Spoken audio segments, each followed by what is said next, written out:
இப்ப நம்ம ஒரு சொந்த வீட்டுல இருக்கிறோம், நம்ம தாத்தாவுக்கு தாத்தா பாட்டனுக்கு பாட்டனை கட்ட வீட்டுல இருக்கிறோம். திடீர்னு யாரோ ஒருத்தர் வந்து இது உங்க வீடு கிடையாது, இந்த வீட்டுக்கு வேற பேருன்னு சொல்றாருன்னு வைங்க, நம்ம என்ன செய்வோம்? அப்படி உட்காருங்க சாமி அப்படின்னு சொல்லிட்டு பீரோவை எடுத்து ஒரு உயில் இருக்கும் இல்லையா, சொத்து பத்திரம், அதை எடுத்துட்டு வந்து காமிப்போம். பாருங்க, எங்க பாட்டனுக்கு பாட்டேன், பாட்டனுக்கு அப்பேன், பாட்டேன், எங்க அப்ப நானு எல்லாம் இதுலதான் இருக்கும், அதுக்கு ஆதாரம் இந்த உயில்ல இருக்குன்னு காட்டுவோம் இல்லையா.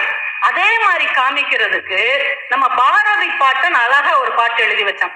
இது தமிழ்நாடா தமிழகமா அப்படிங்கிற கேள்விக்கு கல்வி சிறந்த, சினிமா பாட்டுக்கு தான் பதில் சொல்வீங்களா?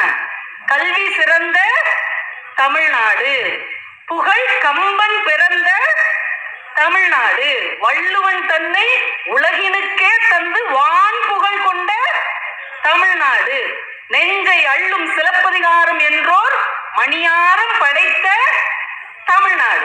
சொல்லி முடிஞ்சு போச்சு.